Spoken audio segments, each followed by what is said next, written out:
ciberdelincuencia, transparencia, datos, alfabetización mediática, desinformación, fact-checking, política y, por supuesto, muchos bulos.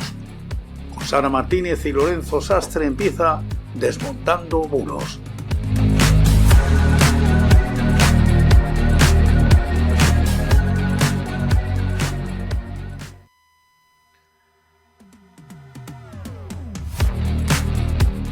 Muy buenas noches y bienvenidos. Hoy es miércoles 13 de septiembre de 2023, a las 9 de la noche, 8 en las Islas Canarias, y hoy empezamos el segundo Desmontando Bulos de esta temporada, de esta nueva temporada que empezamos la semana pasada. Recordar que el programa Euroéxitos Latino ha pasado a los sábados a las 9 de la noche y nosotros a partir de ahora estaremos todos los miércoles aquí en directo. Bueno, yo soy Lorenzo Sastre y habitualmente me acompaña Sara Martínez, hoy en formato un poco virtual, bueno, pues porque es lo que tiene, ¿no? Que a veces, pues por motivos laborales, pues uno no puede estar en todos sitios y bueno, pues nos acompaña, pero de todas maneras nos trae toda la información como siempre, ya sabéis, usando la tecnología que tenemos disponible en estos momentos, que gracias a ella, gracias a esa gran tecnología disponible, podemos disfrutar de este programa y de su voz. Así que bueno, pues vamos a dar la bienvenida. Adelante, Sara. Bueno, si quiere el sistema y colabora. Venga, adelante, Sara. Bueno, el sistema se les está revelando un poco, hay que decirlo, hay que admitirlo. A ver si aquí, a ver, venga, va. Adelante, Sara.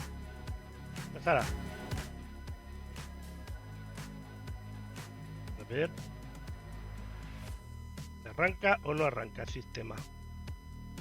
Volveremos a intentarlo. Se ve que tenemos algún tipo de problema en este momento técnico. Es lo que suele suceder cuando un programa es en directo y pues parece que no está arrancando. Vamos a hacer otra prueba a ver si nos deja el sistema, porque claro, a ver, nosotros hemos preparado aquí un buen programa y no me gustaría a mí dejaros ahí con las ganas. A ver si nos lo pilla y nos deja. Sara, ¿estás ahí? Oli. Bueno, vamos a ver qué es lo que pasa aquí. A ver si ahora aquí, a ver si aquí nos lo pilla. Venga, Sara.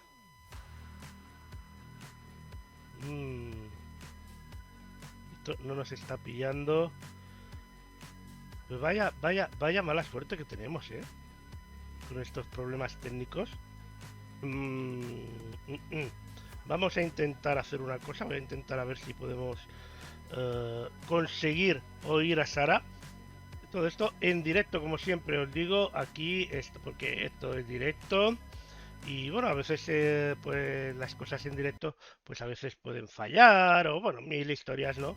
Que os voy a contar, así que dejadme unos segunditos a ver si conseguimos por algún método oír a Sara. Yo ya he decidido que no la oigamos. Era una pena porque tenía cosas muy guay que contar. A ver, volveremos a intentarlo. A ver, vamos por aquí. Vamos aquí y en la parte 1, venga, va. A ver. Dale ahí. Sara. ¿No? Que no quiere que la escuchemos. Vale, espérate un momentito. Vamos a intentar hacer otra cosa. A ver si... Bueno, un momentito, Sara, un momentito, porque no te oímos. Un momentito. No sé qué le pasa al... Ah, vale, ya está. Un error de novato, ¿vale? Perdonadme. Ahora sí, adelante, Sara. Hola, buenas noches Lorenzo y buenas noches a todos, a los que nos acompañáis en este tiempo para la desinformación y para la ciberdelincuencia, todo eso que se enmaraña dentro de las redes sociales y a veces también desde los vínculos que a veces creemos que son y que luego pues también nos engañan, ¿no? Desgraciadamente no puedo estar en directo esta semana. Me imagino, Lorenzo, que tú ya habrás comentado algunas cosas sobre todo lo que ha dado de sí esta semana. Y bueno, No a la mucho, espera también de pero bueno. esas novedades que posiblemente tendremos en los próximos días, con si tenemos gobierno o no, pues si te parece, empezamos con lo más trascendental para todos nosotros, que en definitiva es, como siempre, empezar por la ciberdelincuencia y todo lo que pueda afectar pues a nuestra seguridad, ¿no? En este caso tenemos un aviso desde INCIBE donde nos comentan que se ha detectado una campaña que suplanta a la propia Policía Nacional mediante una técnica que ya bien conocemos, que es el phishing. La finalidad, evidentemente, es que cualquiera que podamos ser víctima de ello pues se descargue a través de un enlace, un archivo comprimido, y ejecute al final en su dispositivo un tipo de troyano, ¿no? El asunto utilizado para este correo es que la Policía Nacional denuncia, solicita que se cite al demandado con tu nombre y apellido. La citación va en ese correo mediante un archivo, para forzar evidentemente al usuario que actúe. Lo hace, como siempre, ya sabéis, con esa técnica de urgencia y con el miedo a que, bueno, que sea verdad que tenemos una cita desde la Policía Nacional, ¿no? Evidentemente esa urgencia nos va a llevar a que no contrastemos esa veracidad del correo, y donde al final nos dicen qué día y a qué hora tenemos esa citación, pues claro, nos hace picar, y es cuando siguiendo evidentemente los pasos de ese correo, se pulsa en ese enlace, se descarga una app, te redirige a una web, y ahí es donde nos encontramos con ese archivo comprimido, ese zip, donde nos encontramos dos archivitos, uno ejecutable, que es el que contiene ese código malicioso, y al ser ejecutado, pues evidentemente pues se infecta el dispositivo.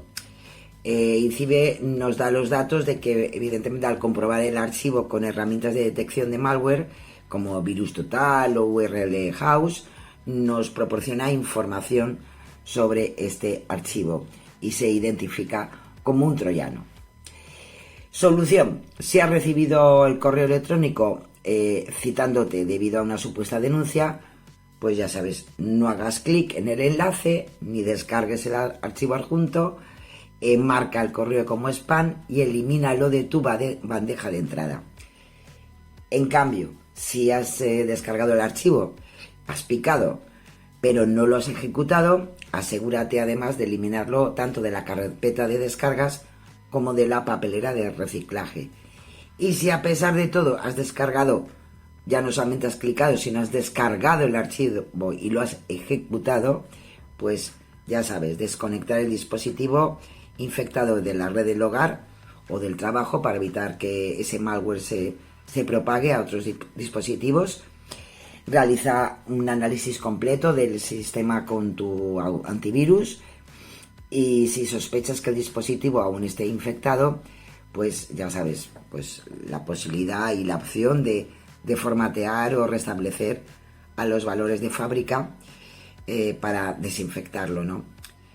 Ya sabéis que si esta acción se realiza, pues claro, se borran muchos datos almacenados, a no ser que tengas la buena costumbre de tener una copia de seguridad y que la tengas actualizada periódicamente. Y muy importante, realiza antes de todo capturas de pantalla del correo y archivos para adjuntarlas como pruebas para presentar una denuncia ante las fuerzas y cuerpos de seguridad del Estado.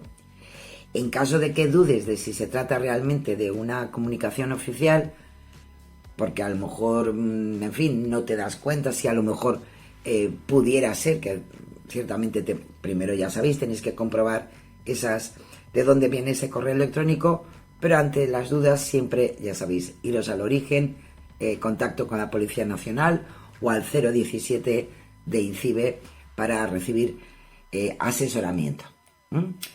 Bueno, nos vamos a otro timo, en este caso porque se ha detectado en redes sociales que un reumatólogo de Valencia, que ha sido galardonado con el título de Médico de Honor de España por un extraordinario avance en el tratamiento de las articulaciones y los huesos. Ese es el titular de una supuesta entrevista que se ha difundido y que supuestamente también se haría en un programa de Antena 3 con el doctor Pedro Cavadas. Sí que existe Pedro Cavadas, sabemos que es un médico de prestigio, pero lo que sí que no es cierto es ni la supuesta entrevista y menos aún lo que se asegura de que de alguna manera él habría encontrado un medicamento para esas enfermedades de espalda y articulaciones y que podrían curarse con éxito incluso a los 60 años, ¿no?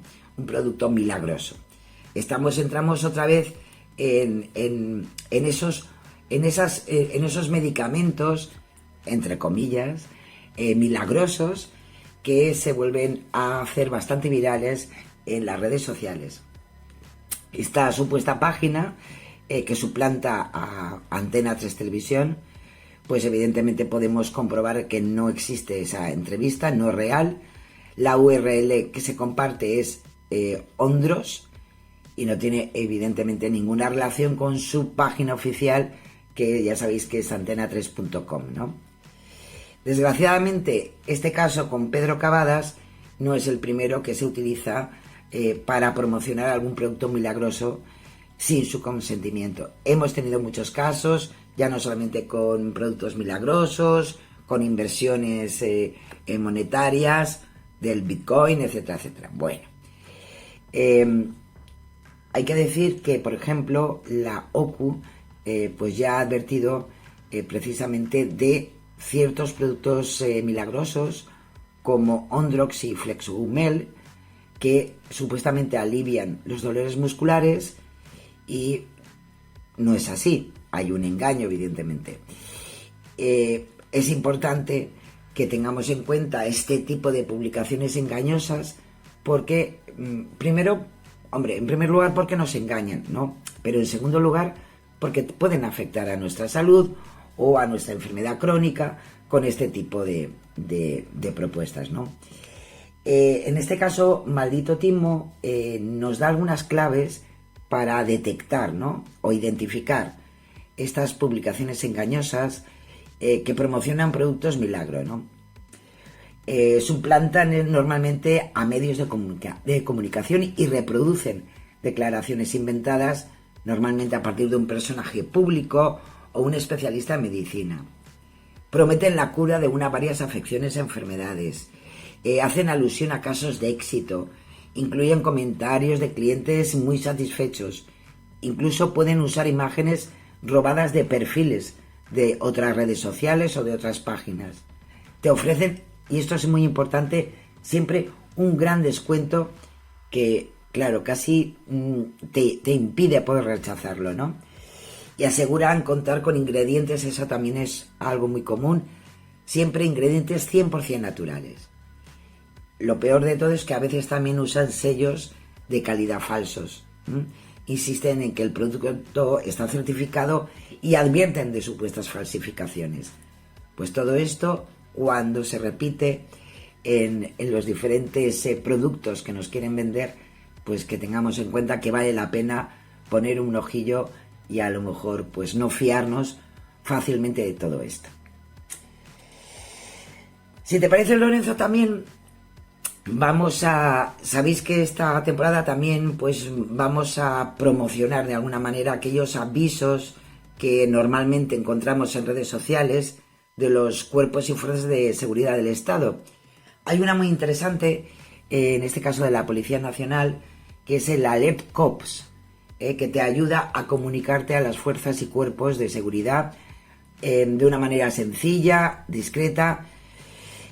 Para utilizarla, además, tienes que validar simplemente tu número de teléfono, abrir la app y pulsar el botón que alerta de un menú de iconos específicos, y de esta manera tu posición llegará al centro de control más cercano y por tanto te podrán ayudar ante una situación difícil o de inminente peligro.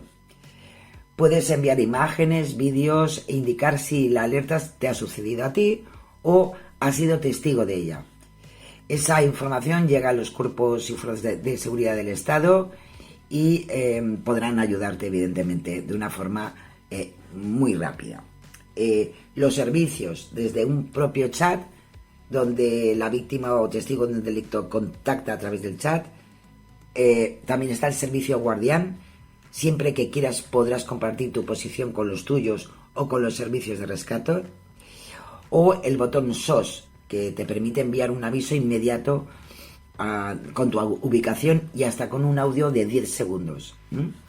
Así que acordaros, Alert Cop. La verdad que es interesante para a lo mejor alguna situación difícil en que nos podamos encontrar.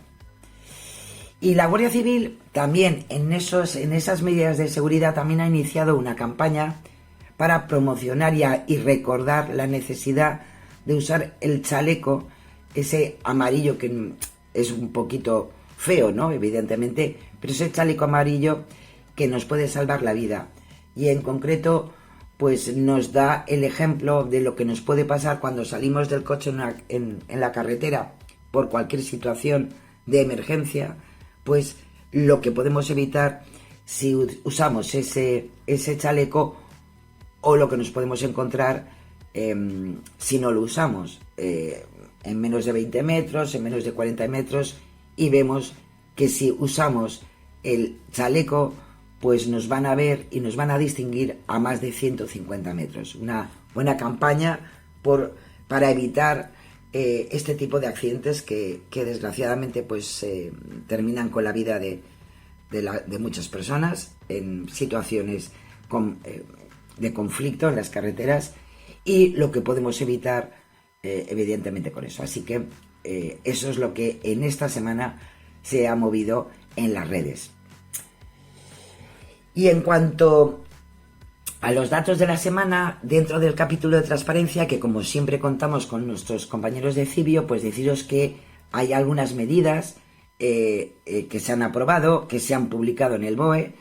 En concreto hay una muy importante porque entró en vigor el 1 de agosto y es el decreto que sube las cuantías de las ayudas a la dependencia y a las horas de asistencia a domicilio.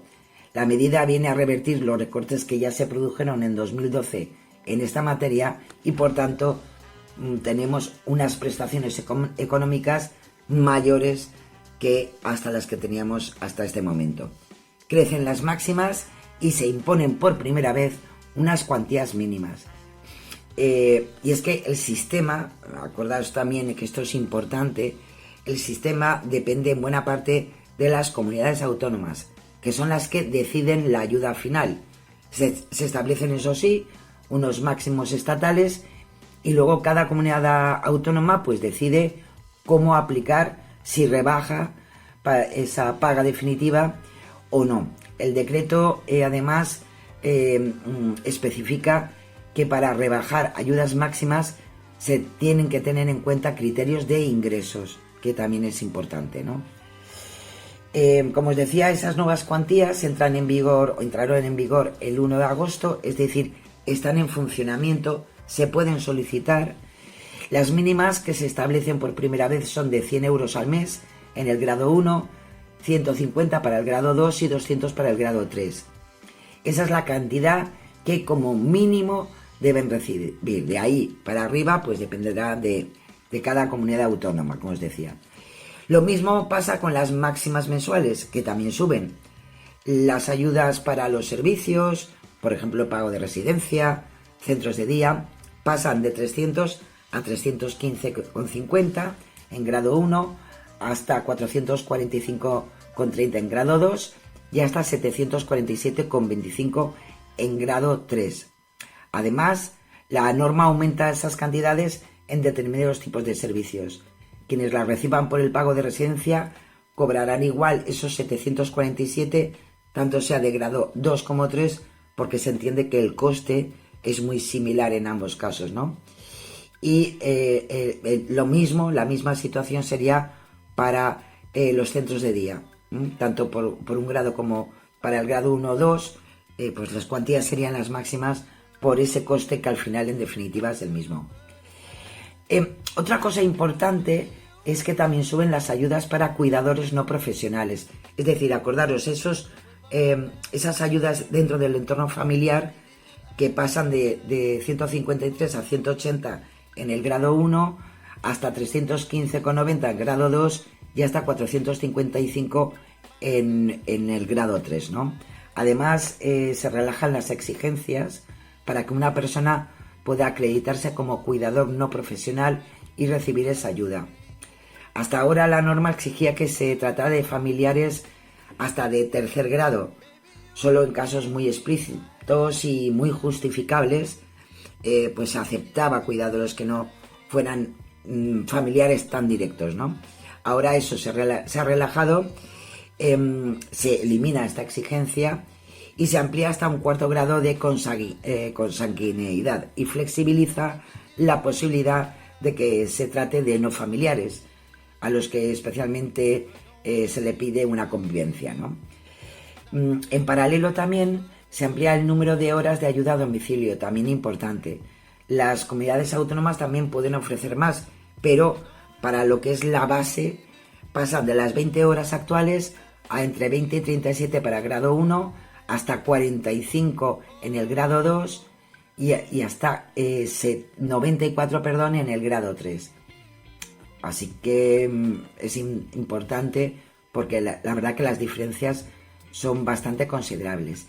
Y otro aspecto muy importante que tiene también relación con el mundo de la dependencia y especialmente los problemas sanitarios también se ha recogido un decreto en el que se aprueba el desarrollo de las reglas para facilitar las prórrogas de las ayudas por cuidado de menores con cáncer u otra enfermedad grave, la que reciben quienes se reducen la jornada para encargarse de ellos en su trabajo. Bueno, pues queda compensado, se podrá optar a ella y además ya no hasta los 18 años, que era lo que estaba hasta ahora en funcionamiento, sino hasta los 23 años.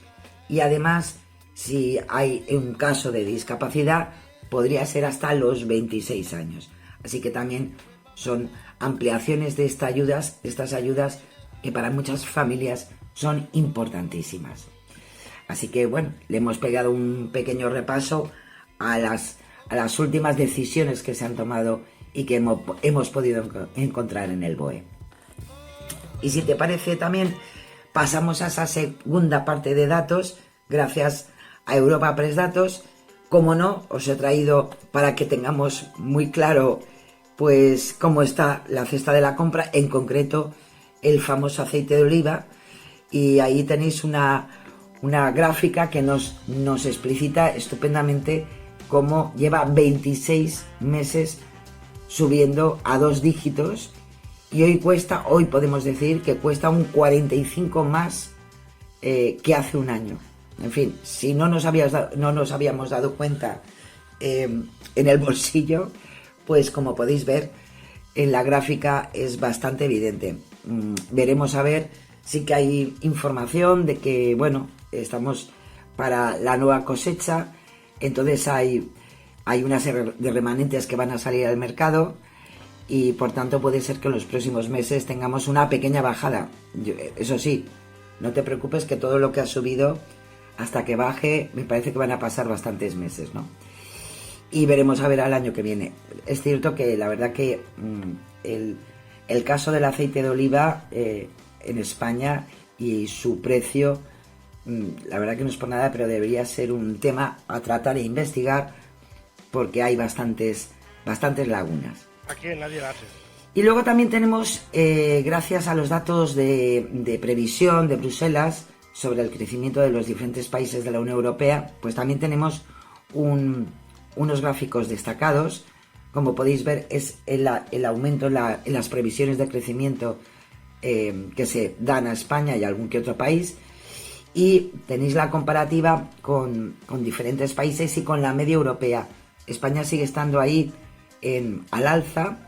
Nos alegramos todos mucho, espero que todos se alegren mucho, porque es una noticia para todos. Y por el momento todo lo que supuso el 22, vemos evidentemente que ya no son el crecimiento que se tiene en este momento en el 23, pero dentro de lo que es el año que viene, en el 24, pues hombre, pues la verdad que aún estamos un poco por encima de esa media europea. Y nos podemos estar satisfechos porque sigue habiendo por lo menos un pronóstico de buen crecimiento. Y los últimos datos, ¿no?, que os traigo es el referente a la violencia de género, desgraciadamente. Las víctimas mortales a causa de esta lacra en lo que va de año hasta septiembre de 2023 pues ascienden a 44, según el último balance del Ministerio de Presidencia, Relaciones con las Cortes e Igualdad.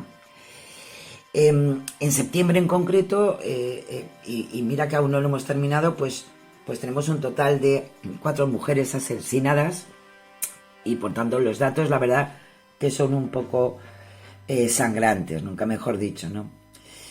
De las 44 víctimas por violencia de género que tenemos que lamentar, hay que decir que 22 no había presentado denuncia. Y de 26 de ellas el agresor era su pareja. También tenéis otro dato importante, que es las víctimas según el país de nacimiento del agresor. Y bueno, podéis ver las comparativas.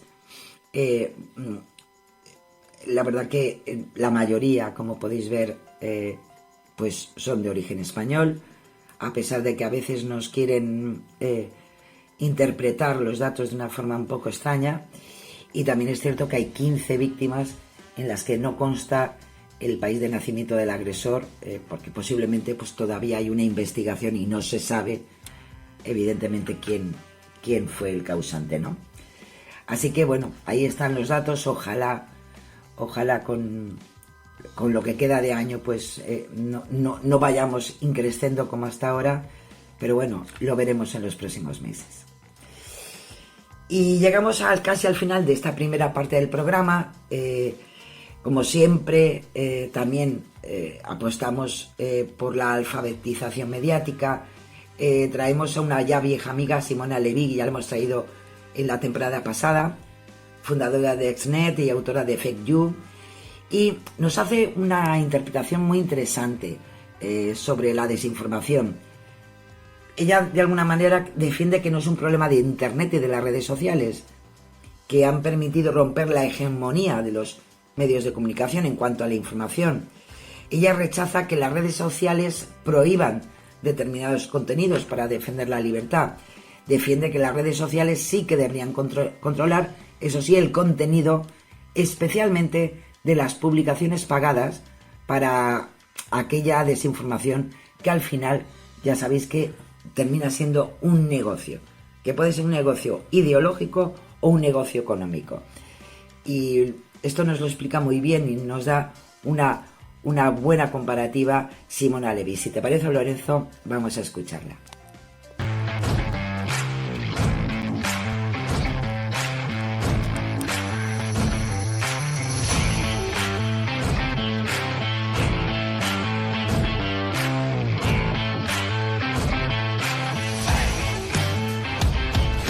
Nosotros no creemos que se haya incrementado en proporción la desinformación. Lo que se ha incrementado, como todos accedemos a mucha más información, también accedemos a mucha más desinformación y a mucha más verificación. La verificación es un elemento nuevo, es el único elemento realmente nuevo, porque antes teníamos los canales de televisión que tocaban, los 4 medios que tocaban, que además te comprabas solo uno, y ahí sí que estábamos en unas cámaras de eco con una única fuente de información. Por la cual cosa, Internet ha permitido romper este monopolio, pero al haberse incrementado la cantidad de información, también se incrementa la cantidad de desinformación. Por la cual cosa, el problema no es Internet, y no por nada quien les interesa mucho decir todo el rato que la desinformación surge con Internet son justamente los grandes medios que antes tenían el monopolio de la desinformación. No quiero recordar, por ejemplo, el caso del 11M en España y de que todas las fuentes nacionales, nuestras instituciones, nuestros medios mentían, y esta era la única información que teníamos, y tuvimos que utilizar los medios que teníamos digitales para poder verificar esta información falsa. Por la cual cosa, las cosas han mejorado con las redes sociales, con Internet, etc. Cualquier persona puede pagar para que su información, su post, se vea más que otros.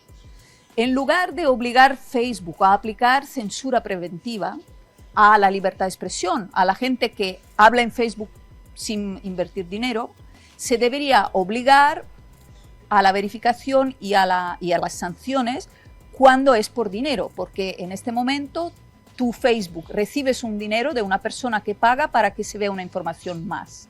Tú tienes que verificar que lo que aquí estás diciendo sea correcto, no contengas elementos delictivos, etcétera, etcétera, y es una relación contractual entre tú y esta persona, que en este caso sí sois responsable, porque es un negocio.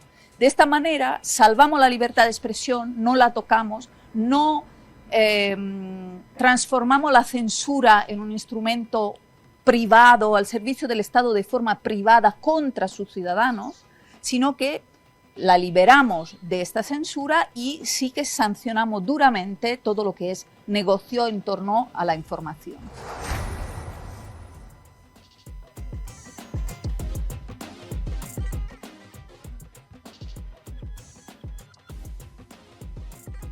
Bueno, pues ahí estaba la opinión de Simona Leví. Seguiremos cada semana contando con diferentes especialistas que nos darán sus opiniones y sus reflexiones, que nos ayuden un poco a profundizar en todo esto de la desinformación, de las fake, en definitiva, de una manera nueva de ver lo que tenemos gracias a los verificadores.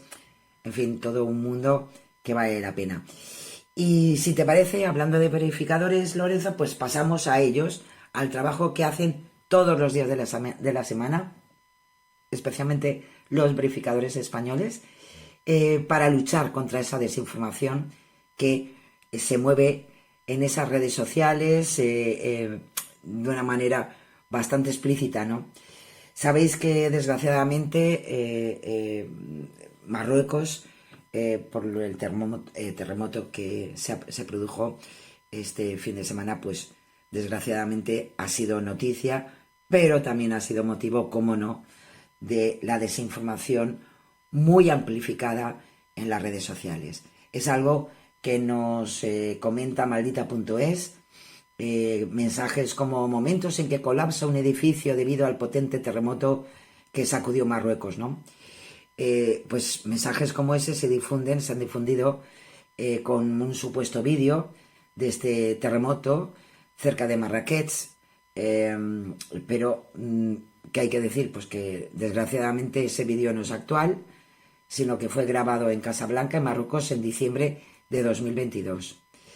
Es tan fácil como hacer una búsqueda inversa de ese vídeo y nos encontramos ya medios de comunicación como holandeses o propios de Marruecos, donde podemos ver ese vídeo que se publicó el 29 de diciembre de 2022 y, como bien relata un propio diario marroquí como Le Matin, la casa que se derrumbó en un distrito de Casablanca, en Mohammadí, y previamente ya había sido clasificada como una vivienda en peligro de ruinas, simplemente se derrumbó. Tanto es así que, bueno, no hubo víctimas porque las familias que vivían allí fueron desalojadas. Así que, a pesar de que nos quieran meter ya cualquier cosa descontextualizando las imágenes, como se hace en muchas ocasiones, desgraciadamente, pues este es el ejemplo de esas maneras de funcionar, que lo único que intentan es buscar muchos clics. Saben que la sociedad busca información, si es visual muchísimo mejor, y bueno, pues nos encontramos con casos como este, ¿no?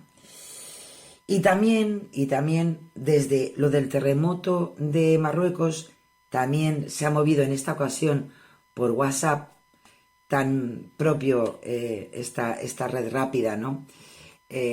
Para hacer muy viral ciertos bulos, pues se ha hecho viral una cadena donde nos dicen que van a subir unas fotos del terremoto de Calvario por WhatsApp, que el archivo se llama Ondas Sísmicas, y te dicen que no abras esas imágenes porque te hackean el teléfono en 10 segundos.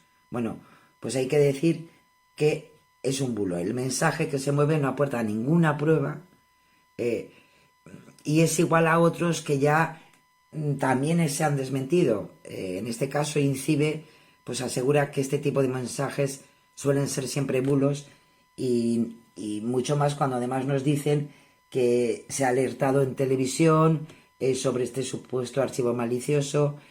Sin embargo, también haciendo búsquedas no encontramos ninguna referencia en ningún medio de comunicación, en ninguna fuente oficial, en ningún organismo donde nos puedan decir o nos hayan dicho que esas supuestas fotos del terremoto de El Calvario sean maliciosas. Ya sabéis, la cadena, como siempre, te invita a difundir la alerta entre familiares y amigos, a pesar de que pues no tengamos ninguna prueba de su veracidad.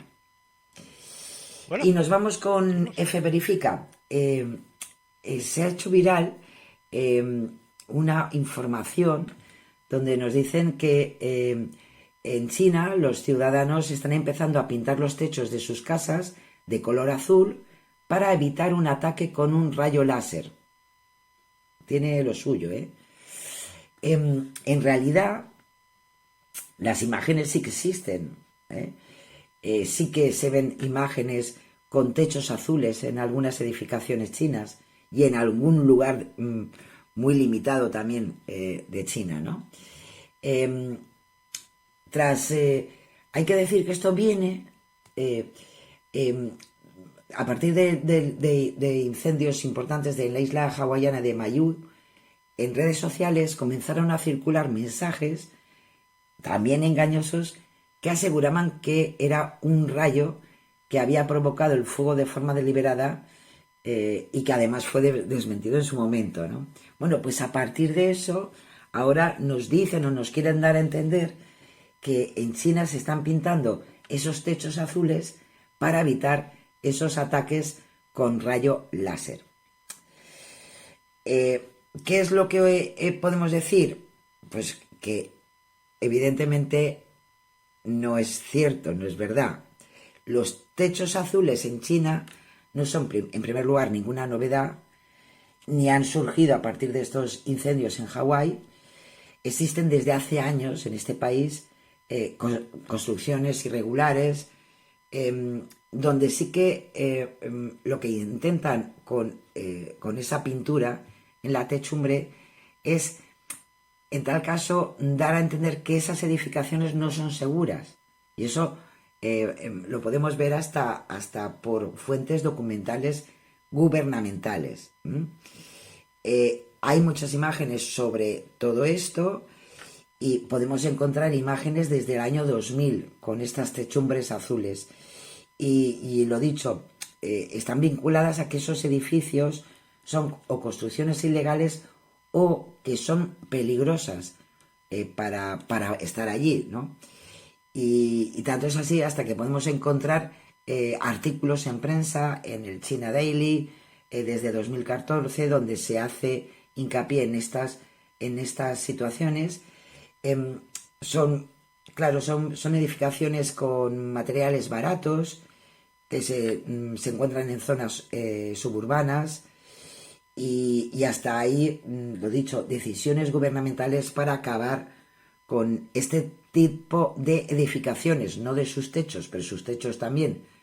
Pero lo dicho, no tiene nada que ver con esa conspiración de que nos van a echar hay unos rayitos, y los chinos pues son tan listos que ya por si acaso pues ya ponen esto para que no les ataquen a ellos. Vale. Hay que decir de todas formas que todo este material de este bulo no solamente se mueve en castellano, sino que se ha hecho viral en inglés, en cuentas en inglés, y en este caso hay que decir, es cierto que especialmente en X, lo que antes ya sabéis que era Twitter, pues se ha hecho eco de esta tesis y se ha hecho muy viral.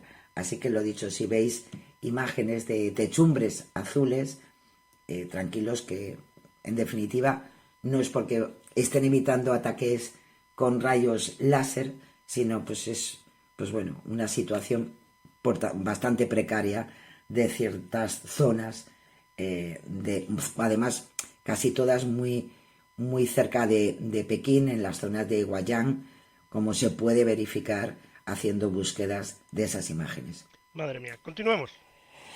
Y nos vamos también con otra, esta ya la tenemos más cercana, ¿no? Y como siempre en este caso, algo que ya nos suena muchas veces y que es mensajería muy cercana a los que niegan el cambio climático y todo esto, ¿no?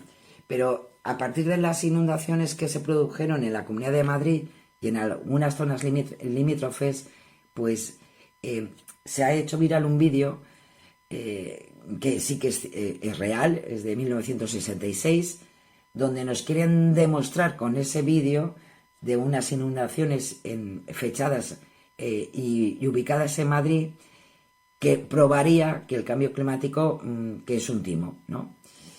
Y por tanto intentan con eso, pues de alguna manera dar a entender que los fenómenos meteorológicos son más frecuentes de lo que nos quieren contar, de que ahora sean más extremos. Es verdad que a causa de las lluvias torrenciales que provocaron en aquella fecha graves daños en varias provincias de España, pues sí, tenemos imágenes que además las podemos encontrar en el Nodo, y donde se ve a Madrid inundada después de que cayeran hasta 44 litros por metro cuadrado, tal como se escucha en la propia narración del vídeo. Las imágenes se han difundido tanto en Facebook, en X, en TikTok y en Telegram, y lo dicho, quieren probar que esos fenómenos han existido siempre y que por tanto el cambio climático pues es un engaño más.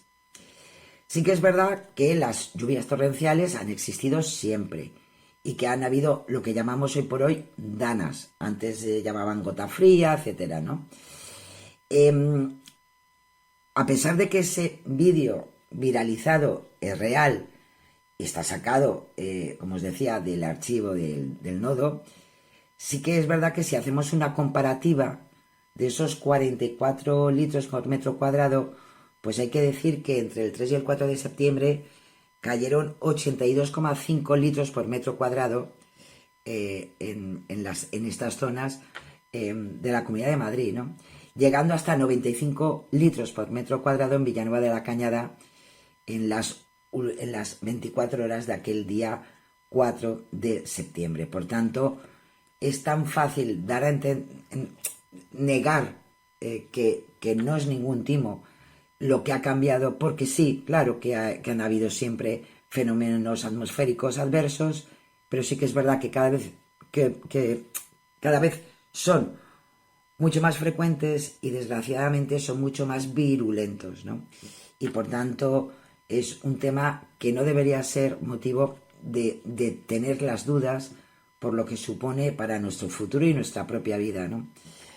Hay que, como bien nos comenta F. Verifica, desgraciadamente, a pesar de los datos que existen y las evidencias de esa crisis climática que es real, pues hay que decir que la desinformación medioambiental pues también ha aumentado en los últimos años y por tanto entramos dentro de esa desinformación ideológica que algunos pues quieren utilizar, ¿no?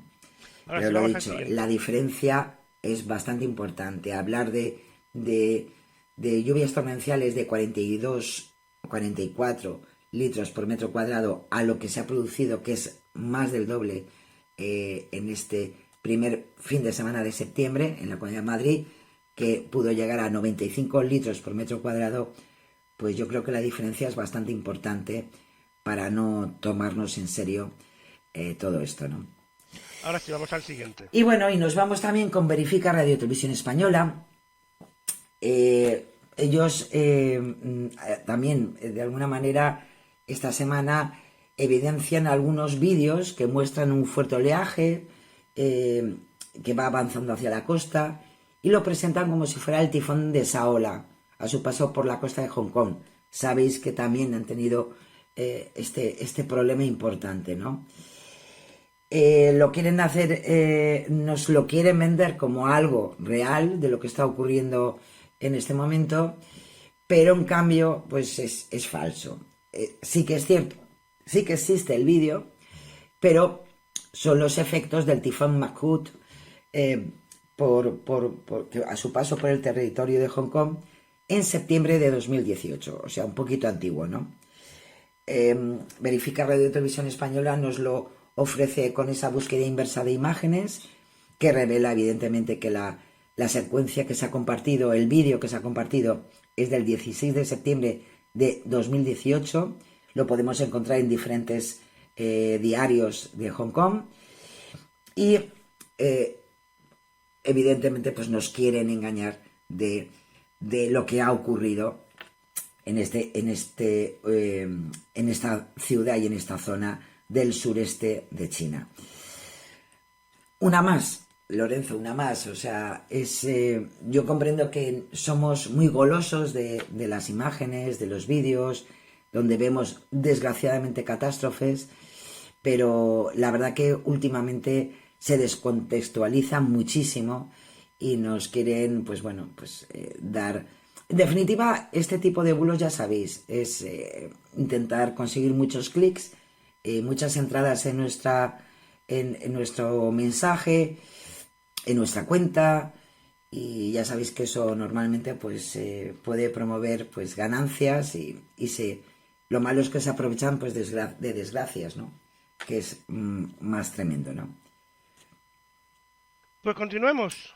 Dale. Y bueno, y nos vamos con otro que nos trae también Verifica Radio Televisión Española. Este es muy interesante porque se ha movido, este ya es más politiquero, porque se ha movido muchísimo en redes sociales. Sabéis muy bien que la actual vicepresidenta segunda del gobierno en funciones y líder de Sumar, Yolanda Díaz, pues sabéis que visitó Bruselas, en concreto la sede del Parlamento Europeo, para reunirse con el expresidente catalán, Carles Puigdemont, por esto que no tenemos aquí un poco todo en el aire, de ese posible acuerdo con Junts para una posible investidura de Pedro Sánchez, ¿no? Bueno, pues nos lo ponen todo bárbaro, nos dicen en una mensajería, en un contenido urgente, Yolanda Díaz se gastó más de 620.000 euros de dinero público usando el Falcon con catering para visitar a Puigdemont al Parlamento Europeo. Eso es lo que dice un mensaje que, ojo, se ha compartido más de 4.000 veces en X.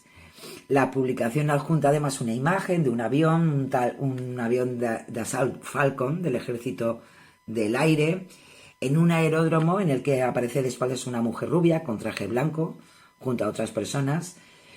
Y también encontramos otros mensajes, evidentemente con cierta sorna, como diciendo que verás tú cuando Pedro Sánchez, que dice que no sabía nada de esta reunión, se entere que Yolanda Díaz se ha gastado más de 600.000 euros, ¿no?, de dinero público.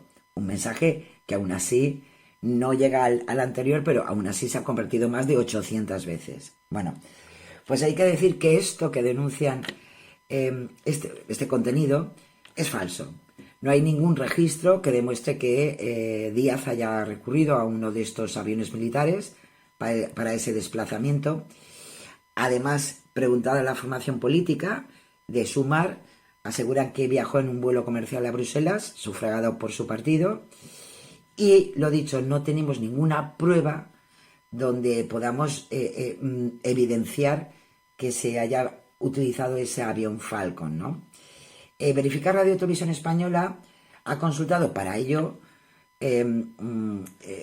algunos elementos de análisis y herramientas que nos pueden dar la posibilidad de saber qué operabilidad aérea ha habido, como el Flight Aware o el Flight Radar o la cuenta especializada de Smile Radar, que son, además podemos ver en tiempo real el seguimiento de vuelos y en concreto poniendo la matrícula de uno de estos Falcon, en este caso, como se decía, que era el Dassault Falcon con matrícula T185, pues eso lo ha querido investigar, verificar Radio Televisión Española, y lo dicho, no tenemos ninguna evidencia de operaciones aéreas con esa aeronave, ni con destino ni con origen en Bruselas. Tampoco hay constancia de vuelos de aviones rumbo a Bruselas ni el 3 ni el 4 de septiembre, ¿no? Pues si a lo mejor había ido el día antes, pues tampoco.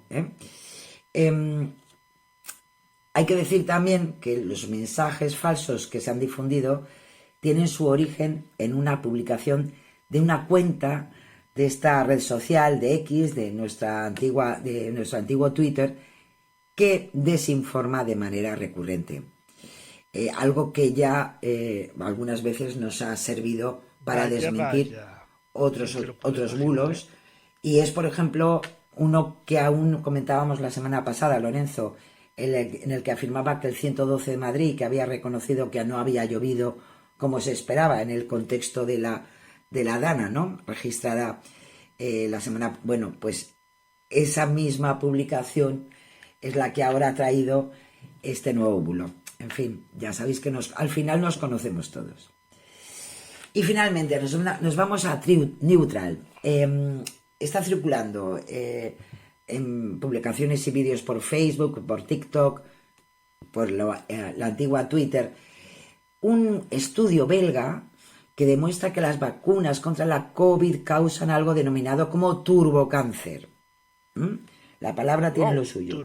En concreto dicen que turbocáncer es un nuevo término en el argot médico para describir cánceres que se desarrollan tras la vacunación contra la COVID, más agresivos y que se desarrollan más rápidamente. Eso es lo que se puede leer en la mensajería, ¿no?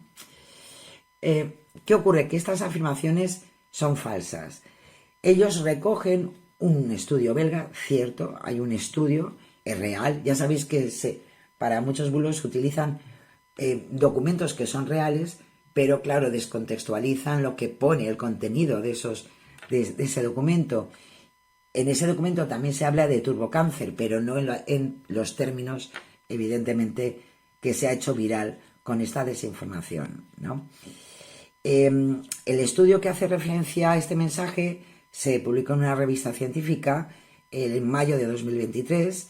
Es una investigación que trabaja con 14 ratones en los que se ha inyectado la vacuna contra la COVID de Pfizer con el objetivo de establecer un modelo de animales para hacer estudios sobre estas vacunas en el futuro. Nada que ver con investigaciones sobre el cáncer ni nada por el estilo. Sí que es cierto que hay uno de los ratones murió de repente a los pocos días de recibir la vacuna y se analizó con profundidad y se encontró que el ratoncete pues tenía leucemia, ¿no? Eso sí, el propio estudio señala que el animal ya había sufrido bajada de peso antes de inmunizarse, por lo que probablemente ya tenía el problema antes de llegar al laboratorio, ¿no? Así que nada que ver para la... Bueno, parece que ya hemos solucionado este problema técnico, así que ahora, Sara, pues si quieres, pues vamos a continuar con el fact-check.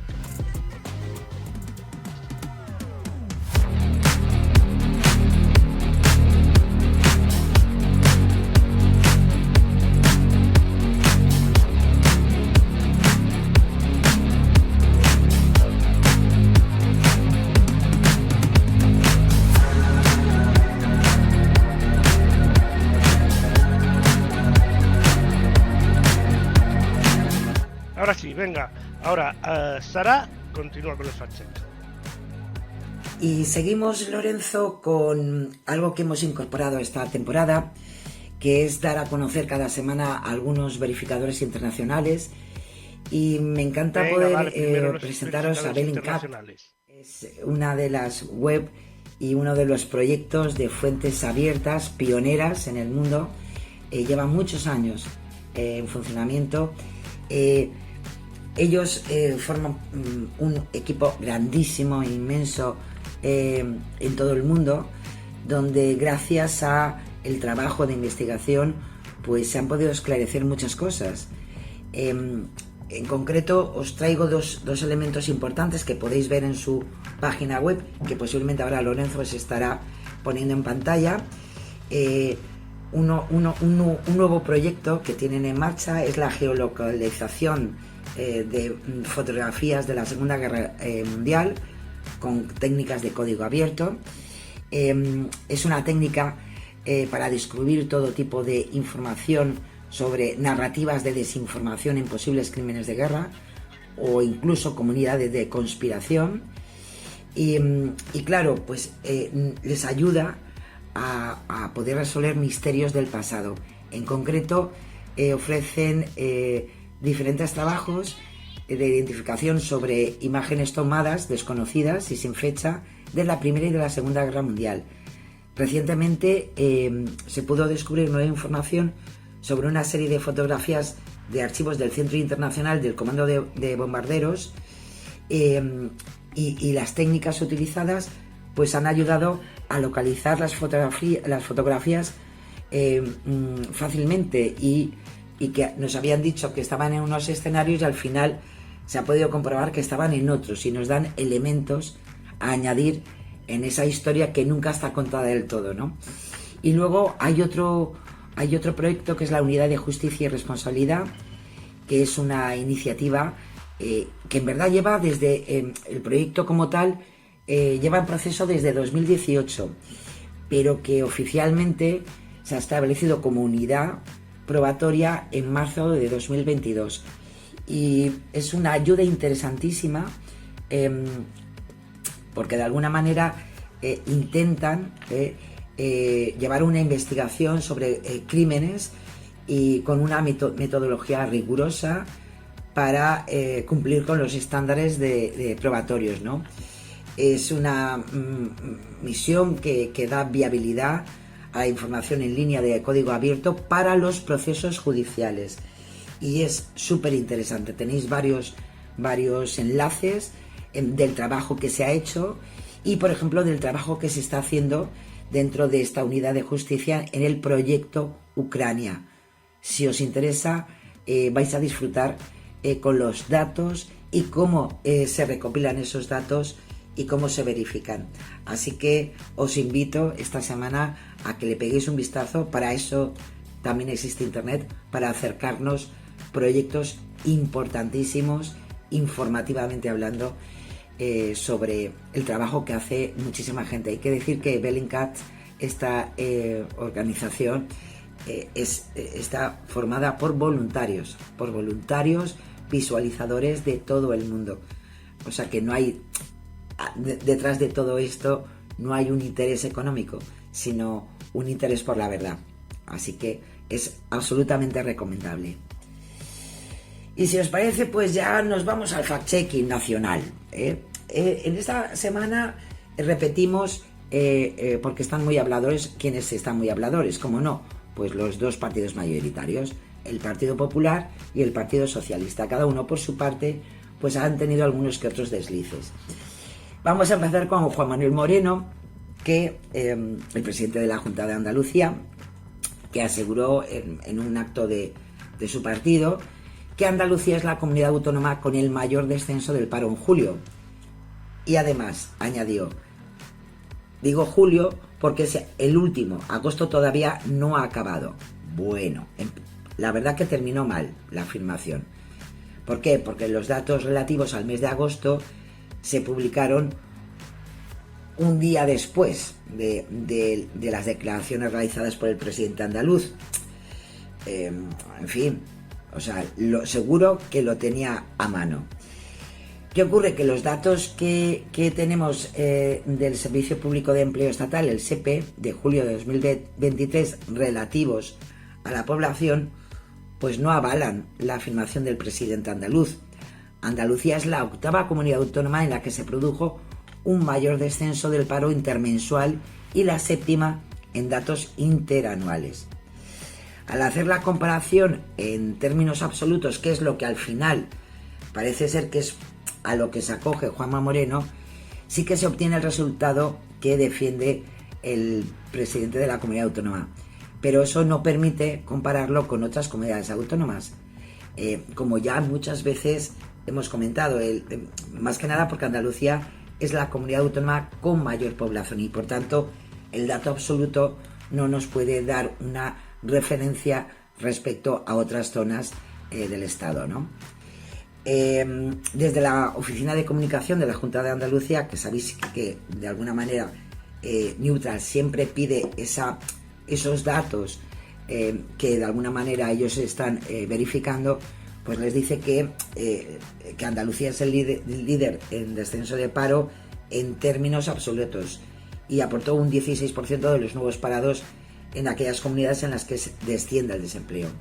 Pero vuelve al mismo elemento, no podemos ir a datos absolutos para hacer una comparativa con el resto. Como os decía, los datos del SEPE revelan que en Andalucía había 693.373 personas en paro en julio de este año, 5.166 menos que en junio. Y eso coloca a la comunidad en el primer puesto en descenso de esos términos absolutos. Pero si nos vamos a los datos relativos, es decir, al tanto por ciento teniendo en cuenta el factor poblacional, Andalucía se quedaría en la 8ª comunidad autónoma que más redujo el paro entre junio y julio, con un descenso del 0,74, pero otras 7 regiones lo redujeron más. Asturias un menos 2,66, Extremadura un menos 1,7, Cantabria un menos 1,59, Galicia un menos 1,22, Murcia un menos 1,03, la propia Comunidad de Madrid un menos 0,97 o la propia Canarias un menos 0,88. Con lo cual, pues tenemos que decir que la afirmación de Juanma Moreno está bien por aquello que ya sabéis que los presidentes autonómicos siempre hinchan pecho con sus territorios, pero evidentemente no confirma los datos y por tanto es falsa. Y nos vamos con Héctor Gómez, que ya sabéis es el ministro de Industria, Comercio y Turismo en funciones, claro está. Quiso hacer evidentemente un balance positivo de la temporada de verano, lo realizó en una televisión canaria, pero además luego el propio ministerio hizo una nota de prensa y dijo que en el mes de julio superamos los 10 millones de visitantes en nuestro país. Nunca antes hemos alcanzado esa cifra en el mes de julio. Si es que cuando se vienen arriba, se vienen arriba. Es un dato estupendo, pero ¿qué ocurre? Tanto en julio de 2017 como en el mismo mes de 2018 se superó esta cifra tan importante de visitantes internacionales. Datos que además lo podemos ver en los movimientos turísticos en frontera que ofrece todos los años el INE, el Instituto Nacional de Estadística. Por si acaso, Neutral ha pedido la confirmación de estos datos reales para hacer la comparativa con lo dicho por el ministro. Con lo cual es facilito, está bien, el dato es genial, pero no puede decir que nunca se había alcanzado esta cifra en el mes de julio, porque ya no una, sino en 2 años se consiguió superar esa cifra. Así que la declaración de Gómez pues es falsa. Y nos vamos a otro portavoz del Partido Popular, nos vamos al vicesecretario del Partido Popular, Borja Semper, que hizo referencia a la columna que el lehendakari Nico Urkullu publicó en El País hace unos días, en la que se mostraba a favor de una interpretación de la Constitución española, algo que ya se comentó en los diferentes medios de comunicación. Y Borja Semper de alguna manera pues le dio la réplica diciendo que el PNV saca en periodos preelectorales siempre este tipo de temas. Lo que cabe preguntarse y preguntarle a los líderes autonómicos es qué se está haciendo con sus competencias, con las que ya tienen, porque todos los rankings de educación, dice Semper, en el País Vasco nos dan en la cola de España. Eso fue lo que concluyó Semper, ¿no? Bueno, pues aunque el Popular no especifica a qué clasificaciones educativas se refiere, hay que decir que el País Vasco tiene los mejores datos en varias de ellas, como el informe del Programa Internacional para la Evaluación de Estudiantes, el conocido informe PISA, o en la inversión por habitante. Neutral se ha puesto en contacto con el equipo de prensa del PP, pero bueno, por el momento no tienen ninguna respuesta, ¿no?, por las aseveraciones de Borja Semper.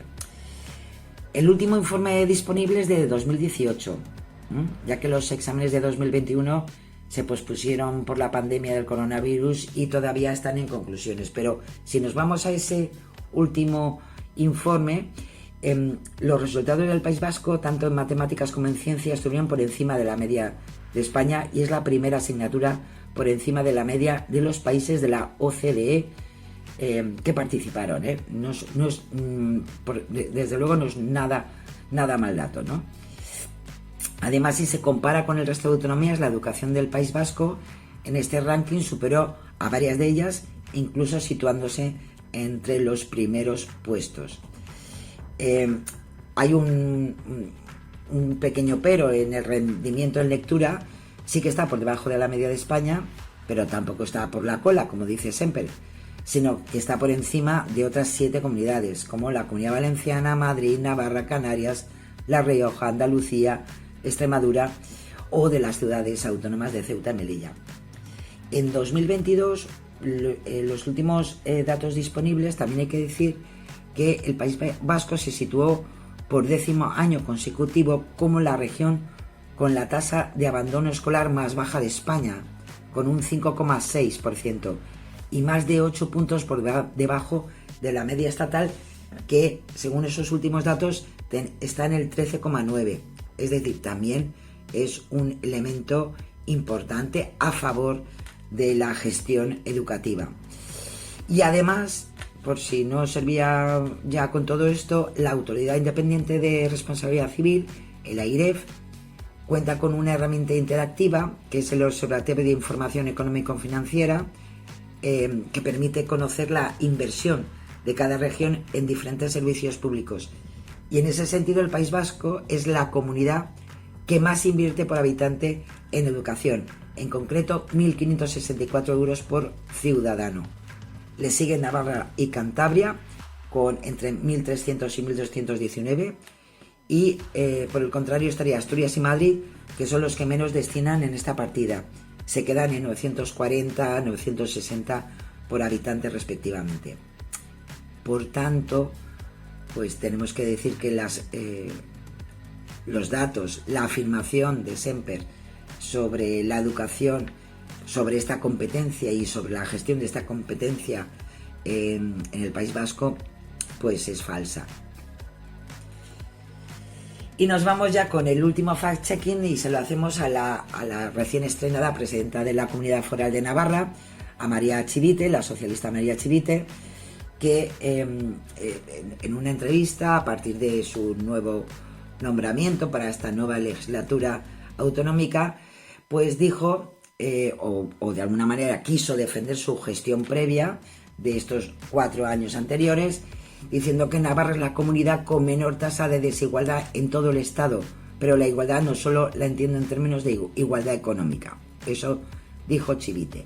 Bueno, ya sabéis, presidenta de la comunidad autónoma, se vienen arriba como siempre, y luego los datos no son así. En concreto, el Instituto Nacional de Estadística comparte varios indicadores para medir la desigualdad. Son las tablas de desigualdad S80 y S20, o el coeficiente de Gini. Alguna vez lo habréis oído en algunas informaciones. Y por tanto, si nos vamos a eso, Navarra no es la región con el dato más bajo en ninguno de ellos. Además, en el informe sobre la pobreza y la desigualdad social en Navarra, del Observatorio de la Realidad Social del Gobierno Foral, también mide la desigualdad por territorios, y sus datos coinciden con los del INE. Neutral ya podéis imaginar que ha preguntado el gabinete de prensa de la presidenta foral, pero pues no han tenido respuesta, ¿no? Como os decía, uno de los indicadores del INE para medir la desigualdad territorial, ese coeficiente S80, S20, señala en definitiva la relación disponible entre las rentas más bajas y las rentas más altas, ¿no? Los ingresos más elevados y los ingresos más bajos, y le sirve para hacer una comparativa. Y según los últimos datos, que hacen referencia a 2021, pues podemos decir que Cantabria, Aragón y País Vasco fueron las autonomías con la desigualdad más baja, con un 4,8, 4,9 y 5. A estas les siguen 6 regiones con la misma puntuación, el 5,1 que sería Baleares, Castilla y León, Extremadura, Galicia, Navarra y La Rioja. Por tanto, no estaría en los datos tan simplistas como los expuestos por María Chivite. En el extremo opuesto, es decir, donde más desigualdad se registró en 2021, se sitúan las ciudades autónomas de Melilla, Ceuta, seguidas de Canarias con un 8,2, Andalucía con un 6,8 y la Comunidad de Madrid con un 6,3. Por tanto, Navarra no es la región con menor tasa de desigualdad, como decía Chivite, está en ese intermedio, en ese dato intermedio, y por tanto pues no podemos decir que nos haya dado una visión realista de Navarra. Así que lo dicho por María Chivite es falso. Y yo espero que dé tiempo, no lo sé, tú sabrás, Lorenzo, pero os he querido traer para finalizar el programa pues un pequeño vídeo muy cortito. Es un poquito de ternura, y en este caso gracias a 13 artistas que hacen una composición gráfica preciosa, y ha servido además de inspiración para una exposición sobre el amor y los balances creativos, ¿no? Explorando pues lo delicado, el equilibrio entre la ternura y la fuerza a través de esta gestión realizada por 13 artistas gráficos. Espero que lo podáis ver. Si no es así, pues lo tendremos ahí para la semana que viene. Y Lorenzo, pues hasta aquí. Espero y estoy segura que ya la semana que viene estaremos en directo. Tendremos muchísimas cosas que contar. Se va poniendo muy calentita la actualidad cuanto más vamos llegando a final de septiembre, y nosotros como siempre estaremos aquí, Lorenzo. Como siempre, un placer que tengáis lo que resta de semana, que sea estupenda, y que descanséis el fin de semana. Que todo vaya bien, si os quiere. Besiños. Besiños, Sara, y claro que sí que nos da tiempo. Adelante. Bueno, adelante si el sistema quiere, claro, ya sabemos. A ver, ¿dónde está esto aquí? A ver, quito esto de aquí y ahí.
Bueno, pues llegamos al final del programa de hoy, del Ponte al Día de hoy.